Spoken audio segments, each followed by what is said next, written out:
good, Aggie. Hey, happy Saturday. Happy Saturday, you guys. We're really excited to be here. And look at who we have. We've got these incredible people, these incredible fitness professionals who I'm super excited maybe can help you, because you never know, right? We talk about it all the time. You never know that little tidbit that's going to stick, right? You may say it like 10 or 12 times to someone, but then there's that one time where they're like, there it is, that helps me. Oh yeah, exactly. So let's go around. So Aggie, you want to go first? Talk about what you do and talk about your channel. Yeah, it goes out. Good morning to most of you, I suspect, but it's afternoon here in the UK. So I'm Aggie. I'm from a town called Cheltenham in the United Kingdom, which is about 100 miles northwest of London, I suppose. And I've been into fitness of one kind or another for 50 plus years, from a schoolboy in the 50s. In the 60s. It wasn't until about 1977, 78 that I really got serious about it, when I joined the Royal Navy in 1977.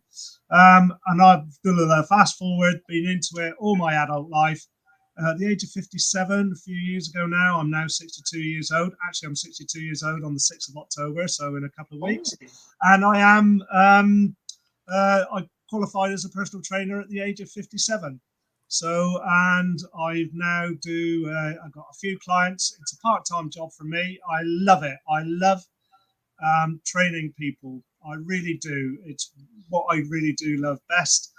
My channel started, as I think Kirsten's definitely did, during lockdown in March 2020.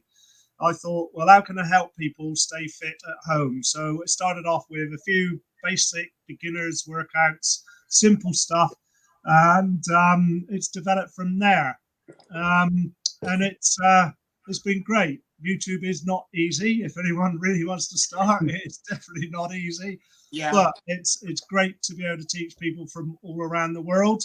And I will continue to go. I'm sort of like pivoting a little bit more from just fitness, but to enjoying life as you get older and what you can do. And that's it. I suppose that's an introduction, a bit too long from me. No, that's awesome.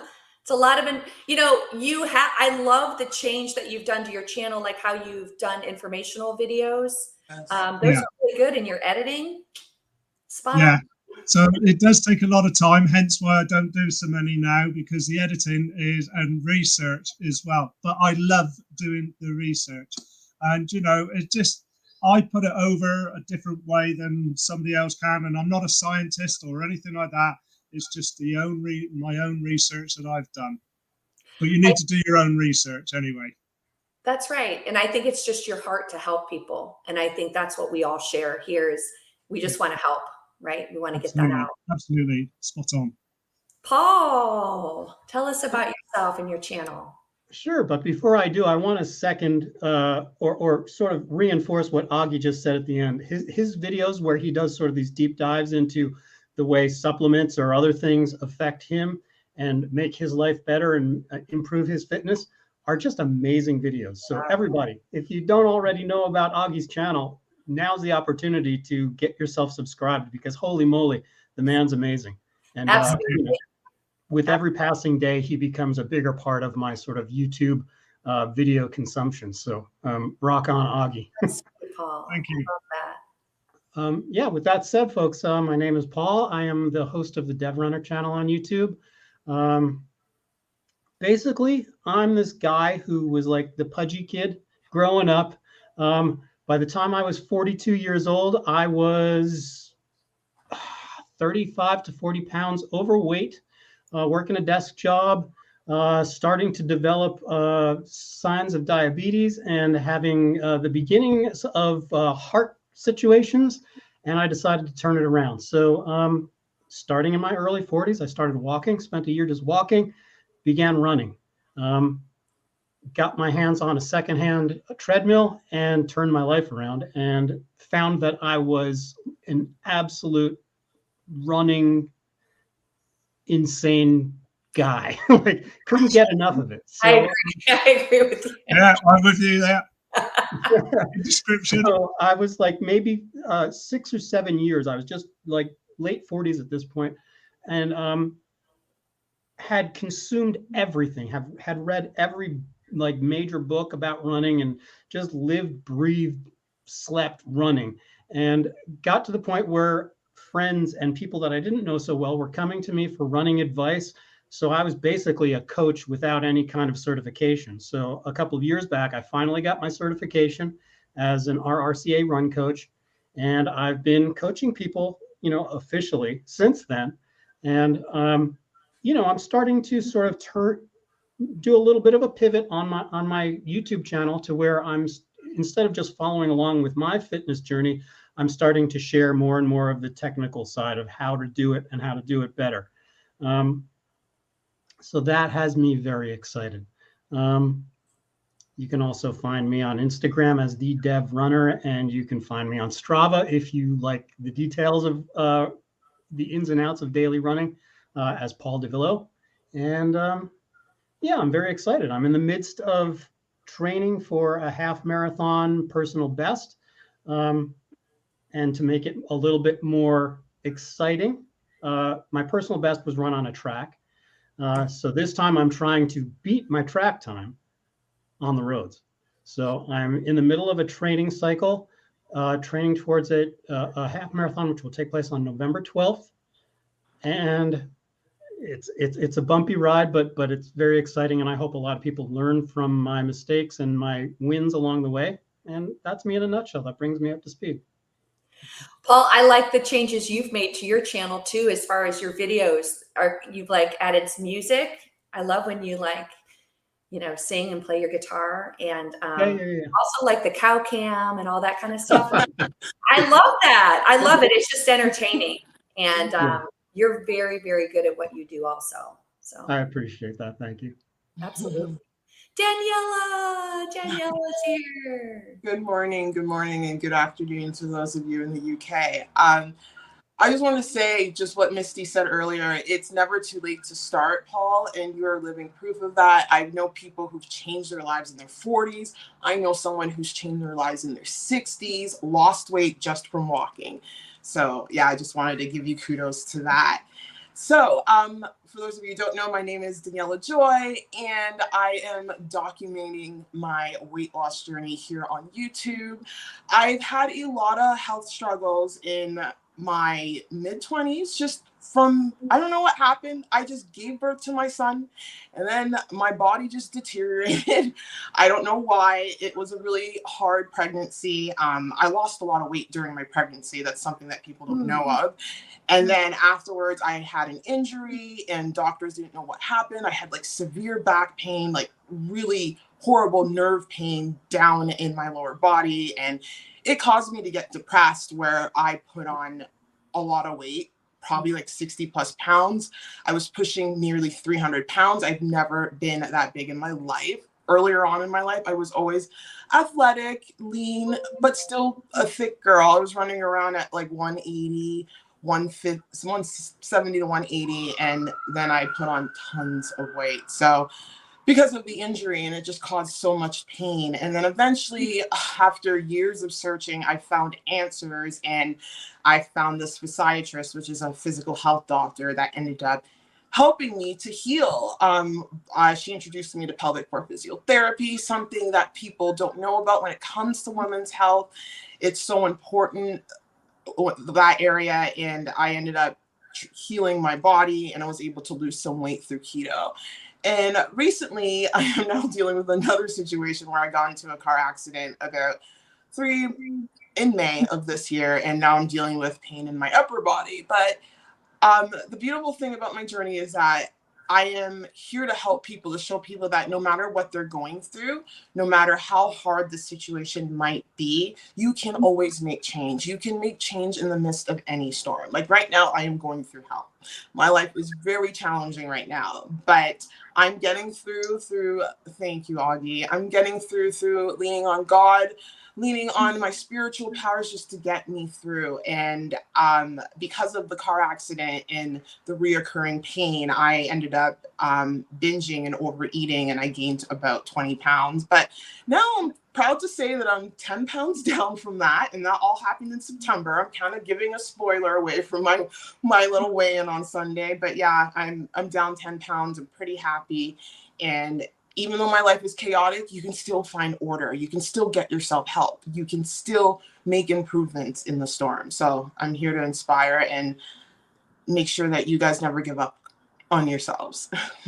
You know, and that's one thing that you do, Daniela, and that's such a gift of yours, is that you inspire along the way. So, you know, you go through, you know, hardships or struggles, you still inspire because you still are pushing. You're still going for it. And so that's what we just love about you so much, is that you inspire us along the way. So thank you. Daniela, in my opinion, gone. Where'd she Looks like we lost Daniela for a minute. Daniela, come back. I didn't do a thing. It just went black for some That's reason. so weird. That was very weird. Daniela, you are one of the most inspirational women that I've seen on YouTube. Yeah, we love you. What you've been through. Love you. And you've come back from it.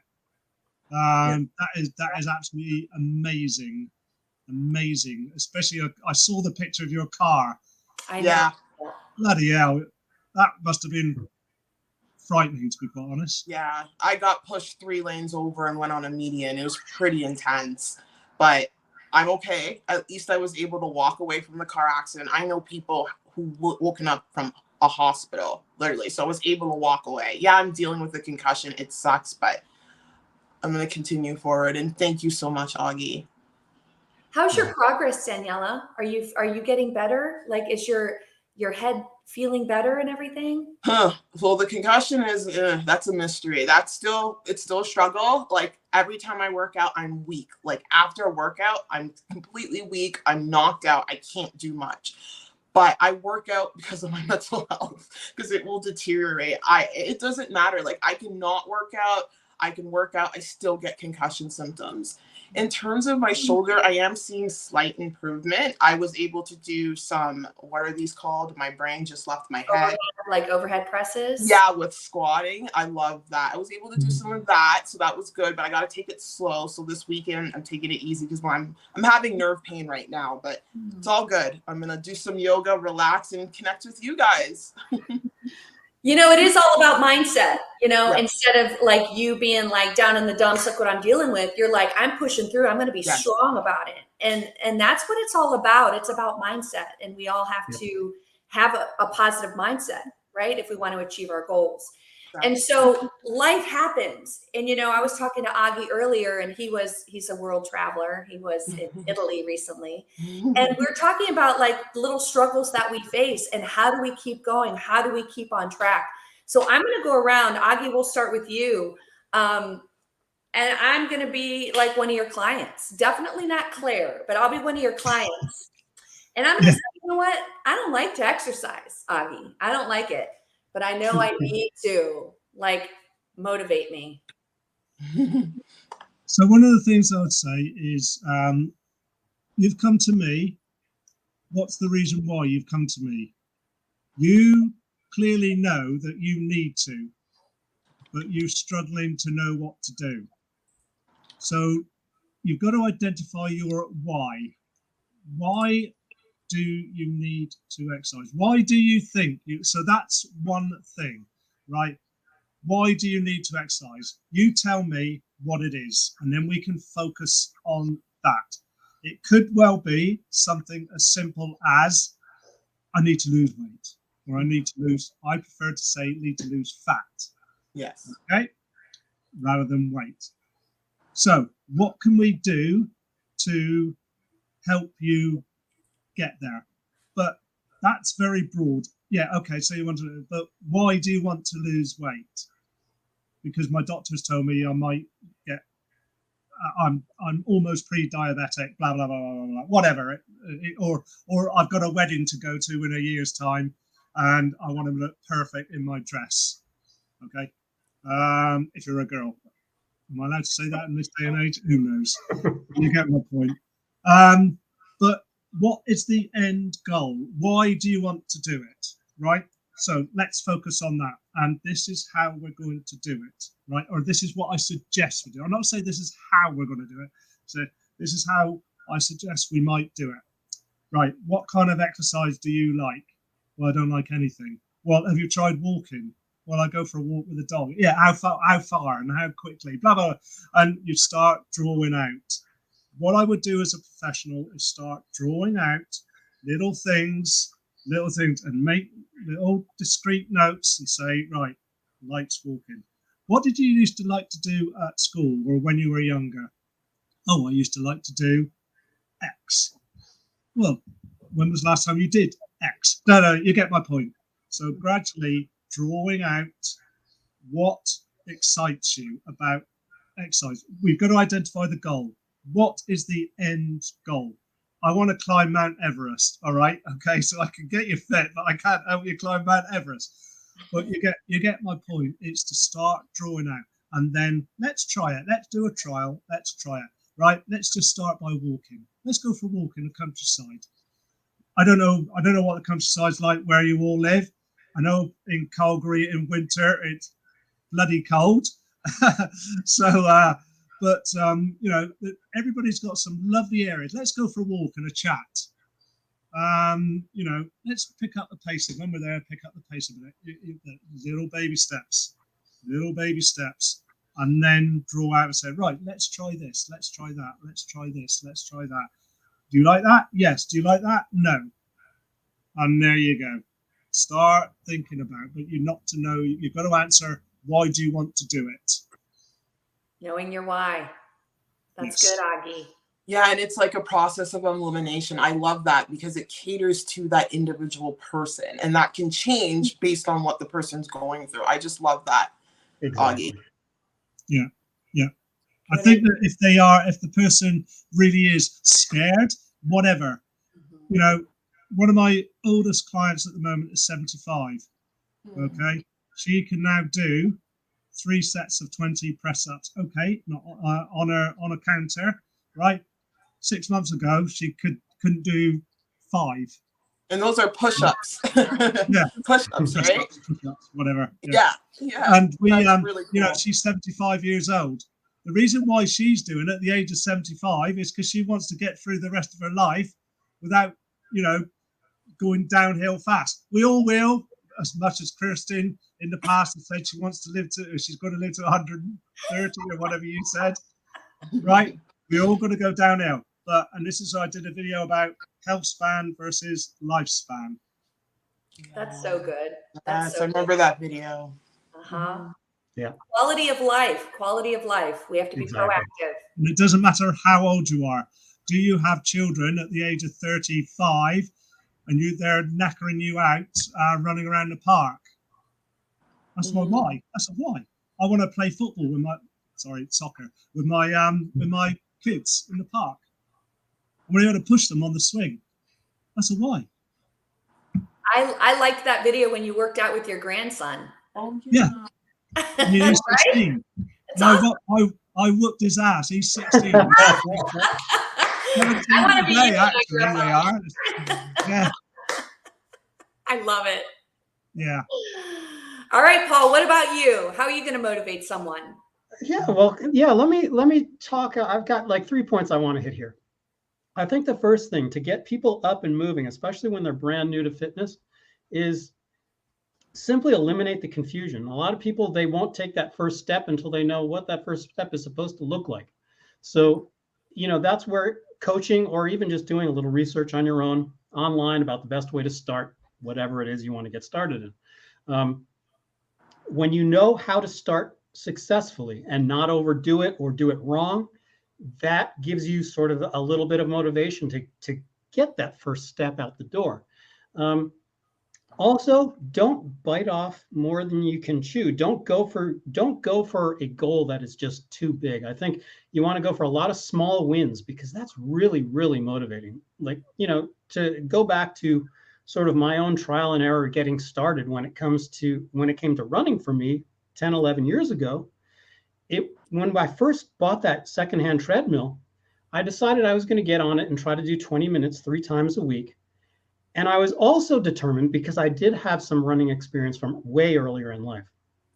And I remembered that pain of like running in high school, of like being out of breath, your heart killing you, your legs killing you. And you just felt like you wanted to die and just find some place where you could sneak away and not have to go through that pain anymore. So I think the big thing is, if you're going for little small wins, like start really slow. Try to find out where that edge of discomfort is and don't push past that for a while. You know what I mean? Like this way you can get through that first 20-minute workout and not feel like I never want to do that again. You know, it's like I did it and it wasn't that bad. Let's come back in 2 days and try again. And it builds upon itself. It builds that confidence.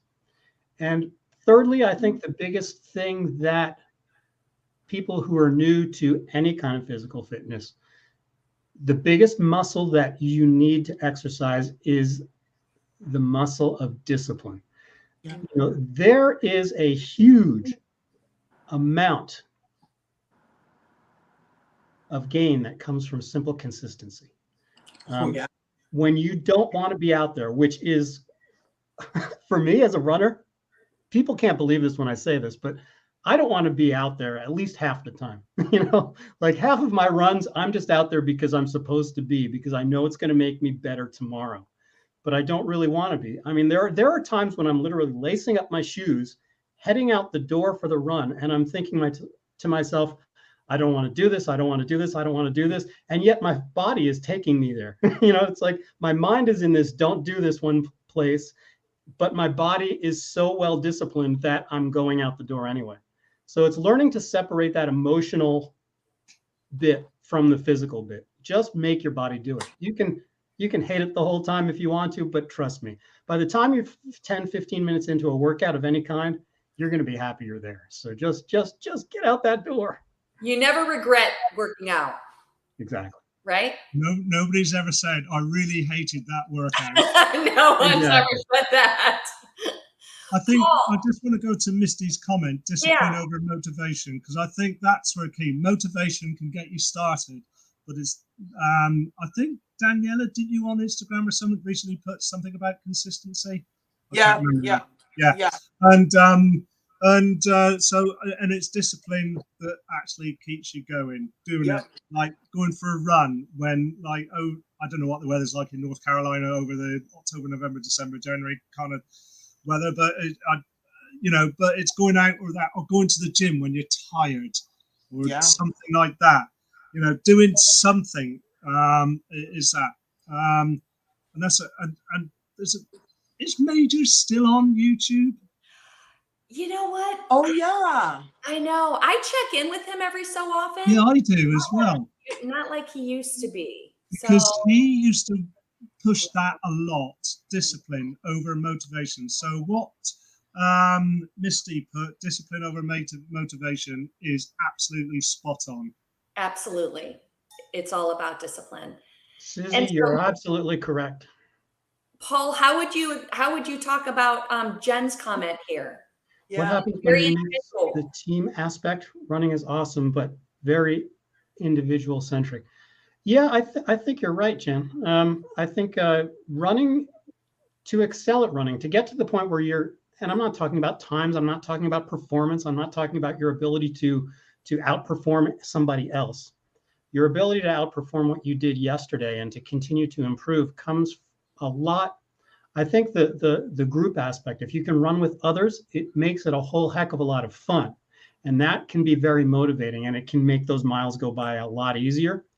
But learning to become comfortable with the discomfort, to be inside your own head, to get comfortable with the negative thoughts that come to everybody. Doesn't matter if you're Eliud Kipchoge trying to break the world record, which he will be trying to do tomorrow morning. Or if you're me, just an average schlub out there just doing his best. You're not average and you're not a schlub. Kirsten, you're not. The point being, folks, and I thank you for saying that, by the way. The point is that everybody has that negative talk. And it's the more time, Jen, that you spend by yourself out there on the roads being uncomfortable, the more you learn to silence that voice and to say, well, I'm pushing through anyway. And pretty soon you start to realize that, number one, it's not so uncomfortable anymore. You're getting better. And number two, those voices have no place. They're lies. That negative talk, or that's a liar inside your own head. Ignore that. Just keep pushing, find distractions if you have to, but the best thing you can do is just learn. A lot of people call them mantras. Come up with short, little, brief sayings you can repeat over and over in your head that will kind of keep you positive. Because the truth is, you're out there, you're kicking ass, and you're doing well. You're getting better every day just by keeping at it. So, Jen, I hope I kind of answered that question. I love that, Paul, because get comfortable with your own self having that negativity sometimes, because we all have it. We're all human. Yeah, get comfortable with it and throw it back. Be like, hey, I'm not listening to you. I'm going for it. You know, my body's still going to go do that workout, even if I don't feel like it. I'm not listening to that negativity, and live with it, right? We live with it. I love that, Paul. That's so good. And it's that discipline, right, that overrides that negativity. Yeah. Be comfortable with being uncomfortable. Exactly. I love it. Yes, Daniela. So how would I motivate someone? First and foremost, stop comparing yourself to other people. This journey is going to be about you versus you. Get off of Instagram, get off of YouTube, use it for inspiration, but please do not compare yourself to other people. Step one, you are going to compare yourself to who you were a day before. If you are coming to me for fitness help or weight loss help, I would be like, you're improving yourself because you're seeking help. That is step number one. Then I would get the person to track everything. Just have a calendar tracker or a habit tracker so they can see the progress over time. Because in the beginning, you may not be seeing progress on the scale right away. Some people you do, it depends on the person. Or you may not be seeing progress in the mirror right away. But with your workouts, with your habits, with your discipline, you are seeing progress. So to motivate someone, you need to keep reminding of them of how far they have come and how far they can go. You got to keep telling them that they have it within them to succeed. And whatever they may be struggling with, I will address it, whether it be negative thoughts, and I will definitely share with them that we all have those. The best in whatever field they're in, they struggle. They struggle with those negative thoughts. And it's just a matter of learning how to move forward despite the thoughts and not putting your belief in those thoughts. They're just thoughts. You don't have to identify with them at all. And I loved what you just said, Paul, because really, I was really like relating to what you said, because right now I'm struggling. Even though I'm seeing progress, I'm struggling. There's the voice in my head. And then you talked about the mantra, and I'm holding a stone here that my therapist gave me, and we've been doing EMDR, which is a type of therapy. And my mantra is, I am powerful, because I'm having thoughts in my head. Oh, well, you know, you're at this weight now. Where were you earlier in the year? No, I am powerful. I just got through a tremendous hurdle. I am better than I was for the past 3 months. So you have to keep reminding that person that they are doing well. Never compare themselves to other people. Just compare yourself to who you were yesterday. Are you hanging in with your workouts? Are you fitter? Are you doing new habits that you didn't do a year ago? That's a win, and that's how I'm going to motivate them. That's awesome. Yeah, come on. I want to go. I'm like, I'm so motivated right now. I'm going to, I don't know, do a boxing class or something right now. Thanks, Daniela. That was awesome. That's amazing. Yeah, thank you. Thank you. And we have control over maybe not our thoughts, but what we do with those thoughts, right? Yes, our response to our thoughts. It is our power. Our power lies in our response. Our response to our thoughts, our response to our circumstances. Stay in your power. Do not dwell on the things that bring you down. Use your struggles as a tool to make yourself stronger. Like I posted the other day, it is through our weaknesses that we find our strength. So just remember that. Amen. Amen, sister. Preach. Preach. Yeah. Yeah. No, I love it. And, you know, I think all those responses were so good about how to motivate you. You know, it's very much when someone comes to you, when someone comes to me, there's a reason they're coming to me. And so to find out what that reason is, and Augie, like you said, you got to dig a little bit. What's that why? Not just, I want to lose weight. Let's get a little deeper than that. What's your why? Oh, you want to be a strong grandparent, or you want to be a strong mom. That's what it is. And then it also has to be enjoyable. So Paul, 100%. If it's not enjoyable, if you don't like doing it, guess what? You're not going to do it. You're not going to show up. Exactly. So it needs to be enjoyable. And here's the thing, everyone, we all need to work out. We all need to work out. Let's work out before, to prevent any problems, before your doctor says you got to get on a fitness routine. You know, let's do it before that happens. Let's get on it. Daniela, hopefully she'll come. There she is. I'm here. The phone call just popped up. I'm going to try to go on airplane mode. Sorry. Okay. No, you're good. So let's talk about consistency. How would you explain to someone if they came to you and were like, how do I stay consistent? What does that mean? Is it important? What would you say to that person? Augie? So consistency is key, right? It's key. It doesn't matter, even if you can only do, right, 3 times a week, 15 minutes at a go, great, you're being consistent. Okay, as a personal trainer, right, I see, other than one of them, Claire, it's a bit different, but the others I see once a week. But I give them a program to follow, okay, while I'm not there. I'm with them 1 hour a week. Mm-hmm. How many hours in a week? 168, is it? You got it. Whatever it is. Should have worked that out before, actually. And and then I say, if you want to get better at this, you've got to do it while I'm not there. You've got to be consistent. And this is it. You've got to be consistent. If you can only do it twice a week, do it twice a week, right? It's still better than, and I read shocking figures, that 80% of the world's adult population do nothing. And I mean nothing. 80, not 18, 80, do virtually nothing. So when I go there, right, I'm ex-military, so I sort of military discipline and a bit of shouting and everything like that. And saying you are better than 80% of the world. And this is even to my oldest client, who is 75 years old. 75 years old. If a 75-year-old woman can do it, a 20-something-year-old can do it, right? If I'll tell you a story, right? Going off track a little bit. When I was 18, right, I was in the Navy and I was on a ship, and I went to like beginners class.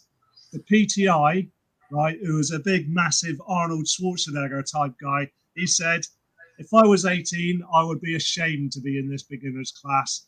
And do you know what? That hit me, and it stuck with me all my life. And I've been consistent ever since, and it's now paying off. So I use myself as an example, right? I'm now in my 60s. I can do a lot more. I'm consistent. I do it. I exercise 3-4 times a week, sometimes 5, sometimes 6. All right. If I can do it at my age, you can do it. But don't be my consistent. Be your consistent. If it's twice a week, then it's better than nothing. Make it part of your lifestyle. Okay. If you can work out first thing in the morning, works for you before the school run. Is that a thing over in your country? School run? I don't know. Or whatever. Or before work or whatever. Do it first thing in the morning. If you can only do 20 minutes, do 20 minutes. If you can do an hour, do an hour. Whatever. You get my point. If it works for you better at lunchtime, if it works for you later in the day, even if it works for you just before you go to bed, which is probably not the best thing, in my opinion, to do, then do it. But find what works for you and do it. And this is where the discipline comes in again. But it's got to become part of your lifestyle. Put it in your calendar or something like that. You know, workout, whatever. I love that. It's not just checking a box, it's incorporating it into your life. Mm-hmm. Right? And it has to be. It's just like brushing your teeth. we brush our teeth, twice a day. Well, I do anyway. Yeah. And I'm not saying exercise twice a day, but it's so embedded in your lifestyle that why not exercise? Even if it's 15 minutes, 3 times a week, it's better than nothing. Amen. Amen, Augie. Absolutely. Paul, how is consistency helpful when, I mean, it's kind of obvious, but how would you explain it? How is consistency important when you're running or running a race or whatever? Yeah, I mean, consistency in training, whether you're running, whether you're weightlifting, whether you've got some other cardio that you love to do, whether you're a baseball player or a soccer player or whatever it is you choose. As Augie said, I think we've all said, consistency is key. You will never find a trainer in any discipline who doesn't make that their number one rule. Mm-hmm. Choose the schedule that works for you, as Augie said, but then stick to it. Something that you said earlier, Kirsten, you have to find something that's fun for you in order to be able to stay consistent. However, I just want to add a little, it doesn't have to be fun necessarily when you're doing it. You may be mildly suffering out there when you're doing it, but you have to judge the fun from the perspective of the second you're finished. As soon as you're done with that workout, do you have that beaming smile on your face? Are you proud of yourself because you darn well got it done and you are proud of what you just did? That's where the fun is. The fun isn't when you're halfway through the workout and you're dying. That's not where the fun is. Truth. But is it going to feel good when you're done? That's where you judge it. And then you find the schedule. If you're a morning runner, if you like to lift weights in the afternoons when you get home from work, but before dinner, or as Augie said, last resort, if it's before you go to sleep, at least you're getting it in. Working out late in the day is, when you're tired, not necessarily the best idea, because then your form is going to fall apart and it's no good for your sleep too. Mm-hmm. However, that's better than not doing it. I think consistency, building that discipline is where it's at, not to repeat myself too much, but yeah, if you can find the ability to just get it done, even when you don't want to, then you're golden. And that can't see you through for a long period of time, like over months. You just saying, I'm going to do it because I have to. That's when people fall off. So as Misty was saying in the comments, making it if you stay consistent, eventually it becomes your lifestyle. It just becomes something that you do. I throughout the summer, using me as an example, you watch your running times get real slow as the heat and the humidity builds up and you start to doubt yourself. And you get to the point where it's like, I know I have to do it, but I know I'm going to go out there and no matter how hard I try, I'm going to do badly and I'm going to come away frustrated and I'm not going to want to do this. It gets harder with each day when you see you're working harder and you're getting worse. Sometimes that's the way it is. Fitness is not a linear progression. It has its ups and downs along the way, but every once in a while, you hit that marker and it just pumps you up. Like for me this morning, I ran a 10K time trial. And it wasn't my best 10K ever, but it certainly let me know that after a summer of struggling through the heat and the humidity, that I'm in the game still. I haven't lost anything.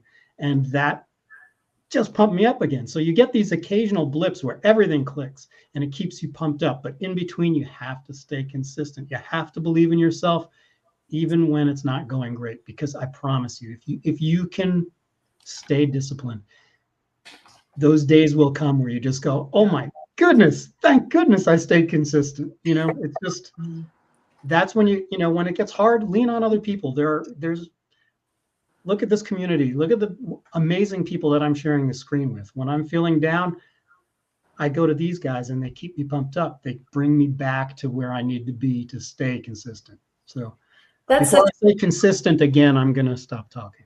That's so good, Paul. No, it's true because we all deal with it, right? We all deal with, ups and downs and, not feeling 100%, not wanting to do something, but we do it anyway. Yep. It's important. Daniela, what about you as far as like consistency goes? I just want to touch on a few points that Augie and Paul made. I love how Augie talked about it is your consistency. Find your consistency, because your consistency may look different than someone who's been doing this for years. And do what works for you. You got to make it as convenient as possible. Putting it into your work-life balance, just finding a way to get in that exercise or to get in that meal prep in a way that's very convenient for you. And then what Paul said in terms of the suffering, there is going to be struggle, but you have to remember struggle creates strength. And you have to remember the fact that after you're struggling in that workout, you're going to get a benefit of that boost of endorphin boost where you're like, oh my goodness, I did it. Or in the kitchen with nutrition, if you're sticking to your plan and you're like, okay, I want to eat this thing, but I shouldn't. And then the next day you don't. And you're like, yes, I did it. And then you're seeing the results. Like, it's so important. And now what I'm going to talk about is, please do not confuse consistency with perfection. Consistency does not mean being perfect every day. It means doing it more than you don't. And to see results when it comes to weight loss, or if you're, doing a marathon or trying to get fitness goals, is to be consistent or be like on point 80% of the time. I like the 80-20 rule, and give yourself, 20% of the time where you're kind of lacking, because you need that kind of balance. So please do not confuse consistency with perfection. Like on this journey for me this month, for example, me losing this weight very quickly, it's been intense. There are about 2 days out of the week where I go outside of my diet, but not majorly at all. I'm still within close to it, but I go a little bit outside.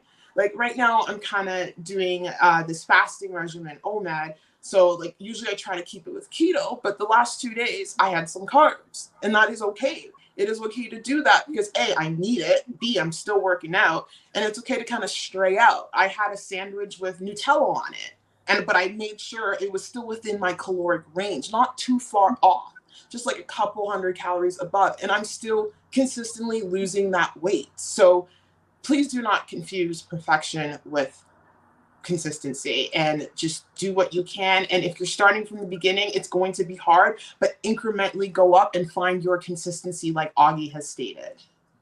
Amen. That's a great statement right there, Daniela.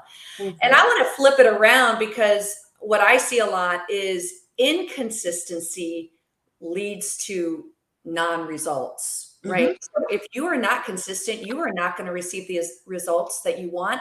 And guess what? You're probably going to fall off. And so I deal with that a lot. Life happens. That's what we're talking about. Life happens. People fall off. You don't see results. You just fall off. And so the more we can keep it part of our routine, the more results we're going to see, the happier, the more motivated we're going to be, the more disciplined we're going to be, and we're going to get those results. So inconsistency leads to, unfortunately, can lead to failure. And we don't want that, right? We don't want that. It's a choice. We want to keep going. So I want to ask you guys, let's talk about nutrition a little bit. Let's talk about how important nutrition is. And personally, like, what's your plan? I know, we had mentioned keto. I know there's the Mediterranean diet. I know there's paleo. There's all kinds of things. What do each of you do? Because, we'd like to know. Aki? So, nutrition is key. You could work out as many times as you like. You can be the hardest worker outer, is that such a phrase, on the planet. But if you're stuffing yourself with McDonald's and chips or fries and or crisp potato chips, you get my point. All the junk stuff. If you're stuffing your face with that, when you're 20 years old, you might be able to get away with it. I'm pretty convinced none of us here are 20 years old anymore. And you're right. Yeah. But you've got to be realistic. If you want to make real gains, then you've got to get your nutrition on track. Now, I'm not saying that you need to live on like an old-fashioned, like brown rice, chicken and broccoli every day, every meal. Who wants to live like that? God, what a life that would be. You're so funny. How boring would that be? But the vast majority of the time, 80%-ish, maybe, your time that you eat clean. I used to use that phrase, but I'm not sure if I like that phrase anymore. But but eat the right stuff. And it's in this day and age, right? You know what people know what the right stuff. If you're buying it and it's got a packet from the supermarket and it's got about 100 ingredients on it, then maybe not the best thing you could eat, rather than a piece of chicken or a piece of beef, or if you're a vegetarian, whatever, a handful of nuts or whatever, something like that. You've got to do your own research, find out where it works for you, but you've still got to live. And and none of us are medical professionals on this channel, so none of us. I'm not a nutritionist. My qualification over here allows me to give broad advice about nutrition rather than detailed meal plans or anything like that. Daniela's talked about this many occasions, is count the calories, right? If you are one that needs to lose fat, you need to count the calories. Maybe I don't, right? I've been doing this for so long. Okay, I don't. I know roughly what I'm getting. And I've done a video on this. Is that the scale is your worst enemy? Is that look in the mirror? Yeah, get a tape measure. I had that battle this morning. Yeah, do your clothes fit? Yeah. Okay. Those kind of things, but count your calories, because at the very top level, calories in, calories out, it's more complicated than that. Yeah. If nothing else, calories in, calories out. Okay. Do your own research and find what works for you. Don't do keto, paleo, or any of those kind of things. I've just been doing this for so long, I know. But in my early 50s, I learned a lesson because I thought I was doing the right thing. And then I did a program called Insanity. I don't know if you've heard of Insanity. Yep. Right. And I looked at the nutrition book, the meal plan book that came with that. One of the things I learned was that your metabolism changes a lot when you get older. I was still eating as if I was in my 20s, and I'm not. So I just changed the way I do. I don't eat pastries. I do eat cake. I just come back from holiday, right? I eat no more cake in the past 10 days or so than I have in the past 10 months. But I don't care. I've still got to live. I drunk more. I've said many times before, and I've done a program about a video about alcohol. There's nothing wrong with having a glass of wine or a beer or whatever you drink. Obviously, if you've got an alcohol problem, then seek help. But you get my point. It can all be factored in to your diet, but just remember, and as you get older, it does get more difficult, and it becomes more important that you do, if you need to, track what you are eating. So nutrition is key. That's good. Thanks, Augie. Paul, you came back just in time. Sorry. No problem. So I wanted to go back to Jen's question before you answer. The other question is, what's your favorite pre-race meal? Boy, Jen, you're asking good questions. And it's very, it can be a little bit misleading what I like before a race, especially the longer races like marathons and stuff, because pre-race meals are often, they're not opposite, but they're very different from what your daily nutrition should look like. When you're pre-race, you want things that move through your body quickly. You actually want to be avoiding like high fiber and kind of stuff. You want to be avoiding like cruciferous vegetables and all the stuff that's really good for you, but they're not good if you want a happy stomach when you're running 26 or more miles. You basically want the processed white flour kind of stuff. You want the high sugars, high carbs, simple carbs. The exact opposite of the way you want to live your life on a daily basis if you're trying to be healthy. With that said, the only thing that works for me, because I'm terrible diet-wise, is like my need for sugar is ridiculous. Like I am so terrible when it comes to my addiction to sugar. I've given up on the idea that I can just cold turkey it and just take it out of my life. That's just never going to happen. I don't have that willpower, to be utterly honest with everybody. So I like to not think of my diet when I need to lose weight. I don't think of it in terms, I don't want to live by a diet. It's too hard. It's too restrictive. It makes your life horrible. And that's why people fail at diets all the time. You have to look at your nutrition as a lifestyle, just the same way you look at your exercise. It has to just be part of your daily flow that you don't even think about. It's just sort of, if you turned off your brain, you'd go through the motions of eating well. And for me, that's all about just lean proteins, chicken and fish. I'm not a vegetarian or a vegan, anything like that. Though I have nothing against it. And I do go through periods where I am largely vegetarian. Yeah, exactly, Jen. Exactly. You know me well enough to know that I can binge on that stuff. Yeah, for me, it's about the lean proteins like chicken and fish. I like eggs. I'm not scared of eggs.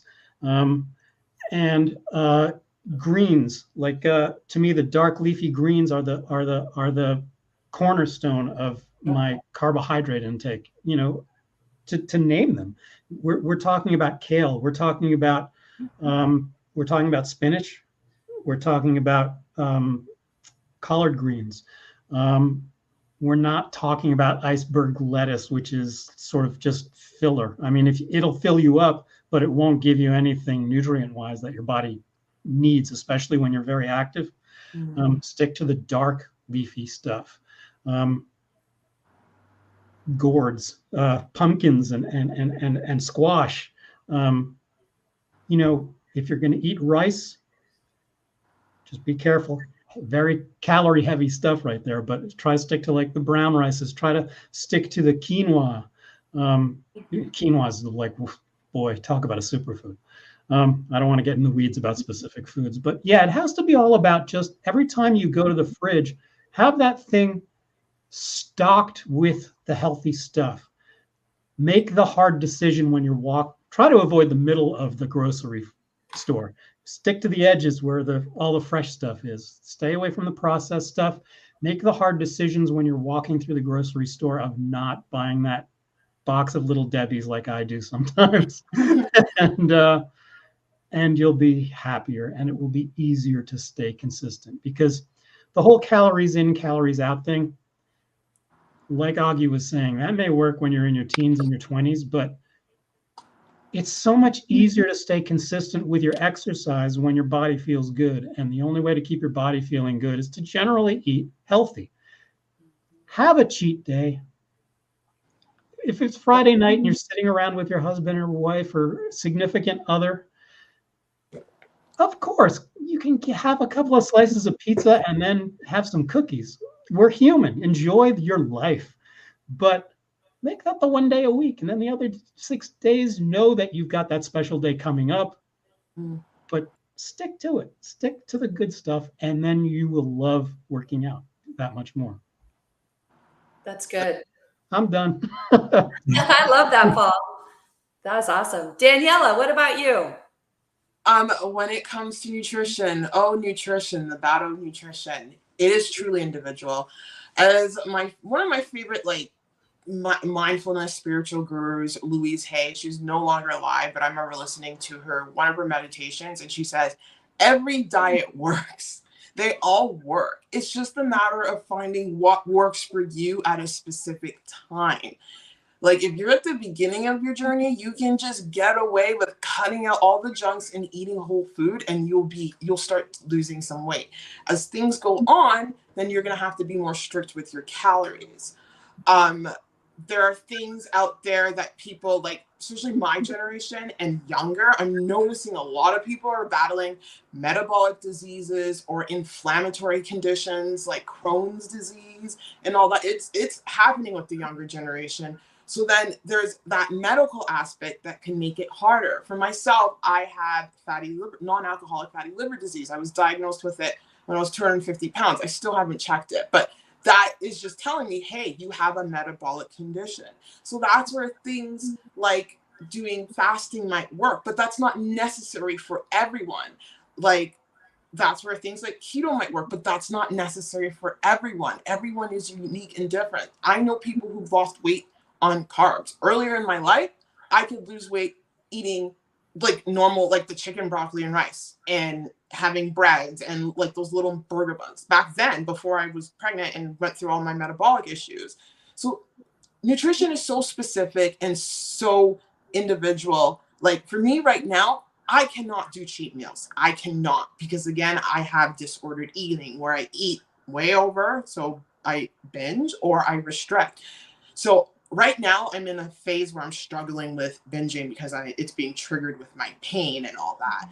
So that's where you might have to get the tools of getting like mental health help. Like right now I'm seeing a new psychologist and she's helping me navigate the struggles with my binging. So for me, I can't do cheat meals. I will not do cheat meals, but I know Thanksgiving's coming up for us here in Canada. It's in October. Then we're going to celebrate the American Thanksgiving in November, and then Christmas is coming up. I'm going to enjoy those holidays. But leading up to those holidays, I'm being very strict with my nutrition. So right now I'm doing OMAD. That can change. I'm just finding creative ways to keep myself in a caloric deficit because I get bored easily. And that's where consistency comes in. And consistency can be boring. So for me, I'm switching things up. A few weeks ago, I was doing keto to keep myself in a calorie deficit. Then I switched to OMAD where I introduced carbs. God knows what I'm going to do next. But I'm trying to find things to help keep me reducing me in a calorie deficit and reducing my symptoms of overeating. And that's where nutrition can be so complex, because if you struggle with disordered eating or any issues with food, you got to get the mental health help. And it's really a complicated thing, but it can be done. You just have to find what works for you. But the basics, just eat less and move more. That's what works. Yeah. It sounds so simple, right? It's simple, and you can do that through multiple avenues. Like I was saying, just eat less, move more, figure it out. Not figure it out, but yeah, figure it. Find a way. Get help if you need to. Find inspiration on YouTube. Nutrition is so difficult because there's so much information out there. Some people are like, "Oh, it's strictly calories in, calories out." It is. For other people who have metabolic diseases, they have to push it and play with their macros a bit. So you got to figure it out.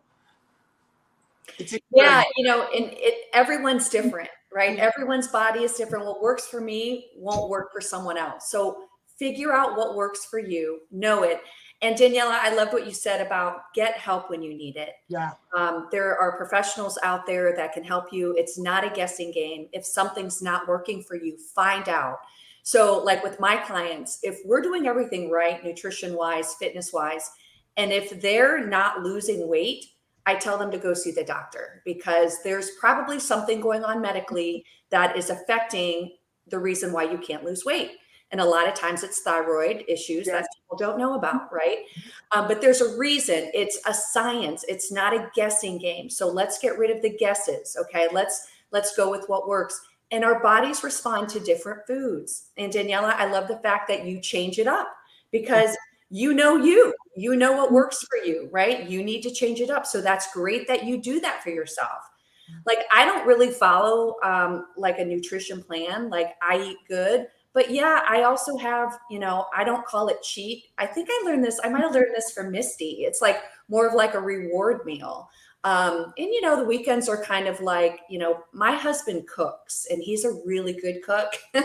And so I enjoy a good meal with my husband, and it may not be always like clean or whatever, but you know what? I work, I move my body, so I'm going to enjoy good food. And yes, I may enjoy a glass of wine with my steak tonight. Thank you very much. Enjoy. It's like, it's not like we don't live in I'm not going to live in a scarcity lifestyle. I work too hard to live in a scarcity lifestyle. I want to enjoy things when I want to enjoy them. Of course, most of what I eat is healthy, and I drink a ton of water, but we have to live our life. Like each of you guys have said, we need to live our lives and we want to be happy, right? We also want healthy bodies. We also want to feel good. So making those healthy choices really does matter. And Paul, I wanted to talk to you. I had a sugar addiction several years ago. Okay. And like for me, I didn't like how sugar made me feel, like that like, oh, and then the deep plummet down. Yep. Like it made me kind of feel like sick. So I got rid of my sugar addiction, and I'm so happy. I completely stay away from like candies and all that stuff now because I don't like the way it makes me feel. But so you can get over it, although you don't seem to have a problem, with it. I mean, you run a lot, Exactly. you get rid of those calories, so it's not really a problem for you. Yeah, one of the things that makes it very hard on runners, like distance runners, is the fact that you need those sugars, you need those starches in order to fuel the run, to keep you. Yes. You have to have a fuel source that allows you to fire on all cylinders especially when you're going long. You have to be fueled. If you're running slowly and long, you can actually become fat adapted, and you can actually run at in a zone 2, pretty slow, where you're just long and slow, and you can burn fat. But once you start looking to be high performance, you have to be burning sugars. And what makes it so rough for somebody like me is you'll drink those Gatorades, and you'll drink those starch drinks to fuel those runs, and the high sugar, high maltodextrin gels and stuff like that. Hey, Michael Sanderson. But then when you're done with the run, that's when those simple sugars have to be cut out of your life. Yeah. And that's where I struggle, is because I have to have them to perform, but then sort of having that hard line of, okay, I'm done. Time to get to the complex carbohydrates and the lean proteins again. Works great until I get tired. And then it's that post-dinner time. If I had a brain in my head, I would just go upstairs and get away from the kitchen. But when we're sitting there kicking back in the love seat and watching movies together, my wife and I, it's like, oh man, those little Debbies are calling. That's funny. That's good, Paul. That's very good. And it's good to know that, you're a running coach, you're an expert, and you struggle with that stuff too, just like everyone else, right? Yeah, and I think it's really important, especially people who see us as sort of subject matter experts, to know that we're just as human as anybody else, and we screw up just as much as anybody else. Yes. We know what to do. It's just a matter sometimes of actually following through. So absolutely. I love Michael's question here. Michael's question. Do I add extra supplements? Michael, really, I don't take like a daily vitamin or anything like that. What I do is, like on hard days, which is like after my speed days and after my long runs, the first thing that I consume, I mix up like a pretty complex protein shake to make sure that my body has everything it needs to rebuild as quickly as possible, because otherwise the following days are going to fall apart. Like, the sooner you can get that stuff back into your body so it has the building blocks to rebuild with, the better. But that's really it for me. I would love to hear from the rest of you, what you do to supplement your vitamin and all that. So I've just done a video on what I take. So I take 4. Right, one's not a multi-mineral, multivitamin, but a multi-mineral.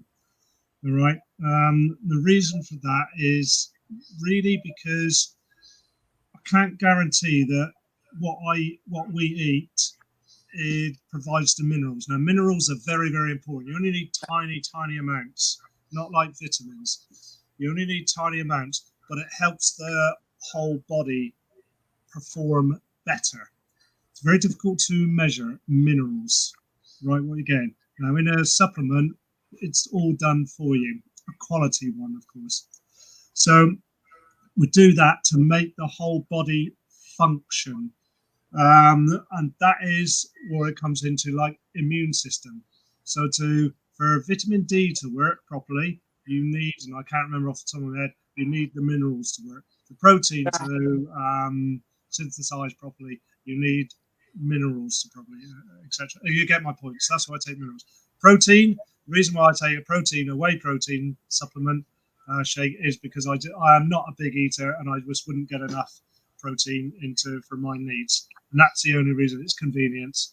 Cod liver oil, basically, because I'm old and I've got creaky joints, and cod liver oil is known to help with joints. Finally, I take so like a curcumin supplement. So curcumin is part of turmeric. It's got so many benefits included, but the main one for me is my immune system. Especially as you get older. And there's tons of research. Go and look it up, the benefits of curcumin. Okay, so I take one of those, and it is in its raw form. So I just add it to a glass of water or something like that. So it's the only 4 I take. Thanks, Aki. Way to be on top of it. Yeah. That's awesome. Daniela?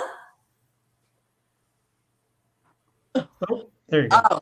For me, when I'm trying to get back into taking minerals and supplements again. The main staples are protein powder, casein. I like casein because it keeps me full. Right now, I've been trying these plant-based powders. I am actually working with a company called The Reserve. They reached out to me months ago. I feel so bad, but they're absolutely amazing. And they have a bunch of plant-based products like organic matcha that's literally from Japan, and it's the best matcha I had that is homemade. They have things like blue spirulina, which is a micronutrient, like mineral from the sea. I've been adding that to my yogurt, and I've been adding like artificial sweeteners with it. That's a great way to kick a sweet tooth habit, Paul. The artificial sweeteners, love them. I'm trying to incorporate those nutrients. As Augie said, it's important. There's macronutrients and there's micronutrients. So I've been adding the plant-based powders. I used to do omega-3s, which I need to get back on. Vitamin D, which is important. So those are probably the 3. Then there's supplements I take for mental health. I'm forgetting the name of it. I think it's 5-HTP. When I take that consistently, I know it helps with my mental health. There's ashwagandha, which is one of the plant-based powders I use. You can also get it in pilled form. So I think it's important to add those, because I've been learning that because we've been, so like intense as a society with production of our food, we've actually stripped a lot of minerals from the soil. So it's really hard to get in nutrition by just eating, who has time to eat like a pound of broccoli or lettuce or what have you a day to get the nutrients you need? So that's why supplements come in. They help supplement your diet and add beneficial, and it makes it easier for us. So I wholeheartedly believe in supplements, but they're not necessary to lose weight, but they are very helpful for overall health. That's great. That's Daniela. For me personally, I don't really take supplements. I do nutrition. And so I went and grabbed these. I do Juice Plus. And Juice Plus basically is plant-based. And I consume, it's like dehydrated plants basically that were picked at their ripest and dehydrated, made into powders. And so in these little capsules are 13 different vegetables, 13 different fruits, 13 different berries. And so I take, and then if I'm feeling like, if my knee's bothering me because I started running again, I'll take like 6 berry capsules, because berries are a natural anti-inflammatory. They're also, it's just good for your health. And so they come in juice. And this is what actually I wanted to show you, Paul. This is what got me off my sugar addiction, was these little chews. So they're little gummies, and it's not candy. It's just 100% fruit. And so when I would, cause see, I was like, I wanted like gummy bears, or I wanted like Skittles. I was like a junk candy, like Jolly Ranchers. jelly beans, candy corn, like that was my downfall.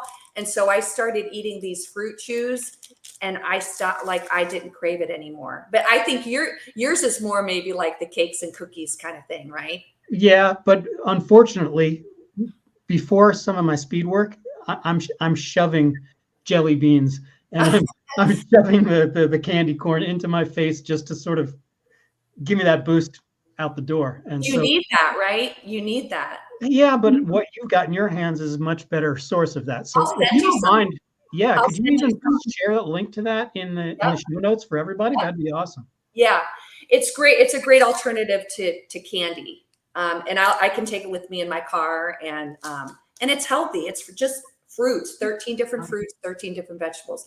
So that's basically what I do. I do omegas.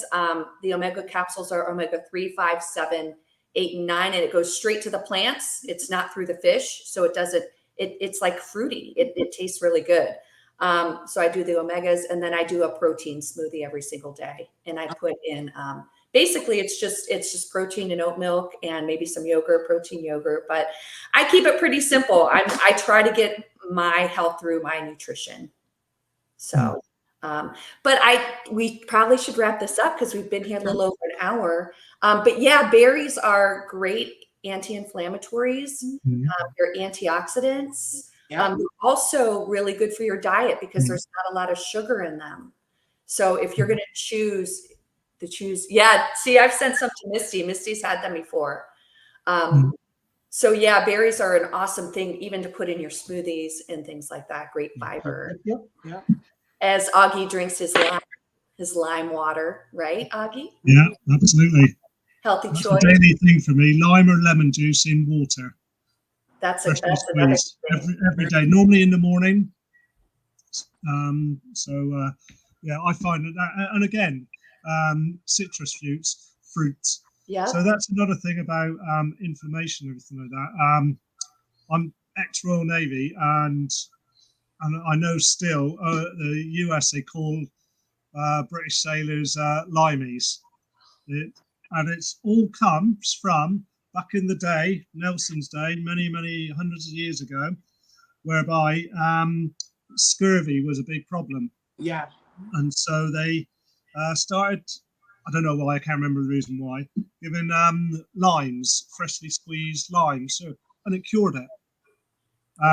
So there is something in it, citrus fruit, lemons and limes and oranges, those kind of things. They're all available in abundance, right? But do we have enough as a, throughout the world? Probably not. And that's why there's so many diseases. Plus there's too much junk food going around. Junk food, yeah. Awesome. It does anger me that there is the number of outlets that you can get calorie-laden, nutrition-free food. Calorie-laden but nutrition-free food. Nutrient-free food. Yeah. I know. I know. That's a whole other thing. I mean, and basically when you're cooking in bulk, like for schools or institutions, it's expensive to cook healthy. It just is. And so it's easier to cook in bulk, but you're right. There's not a lot of nutrients in that kind of food. And that's really a shame.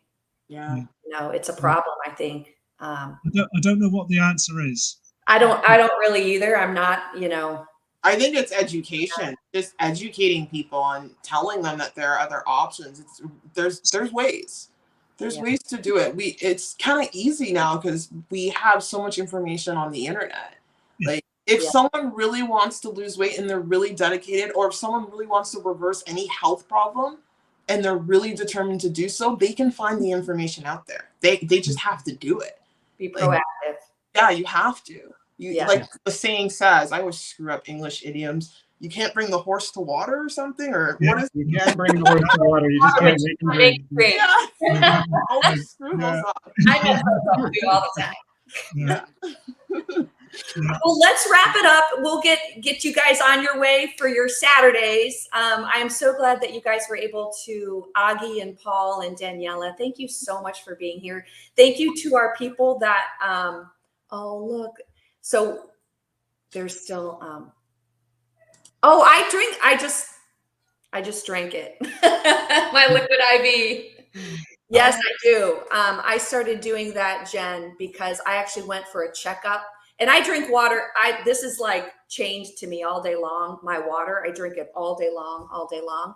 And I went for a checkup, and my doctor was like, "You're dehydrated," and I was like, "What? Really?" And it's because all my electrolytes. I was working out outside. I did like 3 workouts that morning, and then went for my checkup. That's it. Sweated everything Do out. it. That'll do it. And so I need those electrolytes. I need that, and the vitamin Bs and all that. So I drink those regularly. But yeah, we have to stay hydrated. That's a whole other thing, right? Look, we could talk all day. Yeah, Jen, just to kind of put it out there for you, Liquid IV is one of many products out there, like little powders you can add to these little plastic bottles. That's a whole another story. But yeah, if you're going to attempt to stay properly hydrated, as you become more active, oh my goodness, hydration is so important. It's not just baloney. I mean, if you want to make your heart work less hard, you got to stay hydrated so it's got more blood volume to pump. But as you increase that water intake, you've got to keep up with your electrolytes. Otherwise, hyponatremia is going to get you. Yeah, you dilute. Yep. So yeah, good stuff. It's one of many choices that is perfectly healthy. Yes, and very good to add in.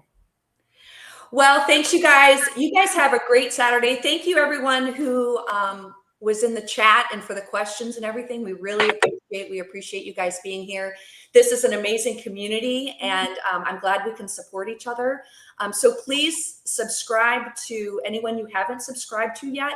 And even in the chat, let's connect. This is a great community, and we have great resources here. So thank you, guys. Thank you, everyone, for being here. Thank you, Augie and Paul and Daniela. You guys are rock. You guys are rock. Thanks for having us. This was awesome. Thank you. Yeah, thanks for hosting. We'll do it again. Absolutely. Okay. All right, you guys. Bye, everyone. Enjoy your Saturdays. Have a good one. Bye-bye. Bye. Bye.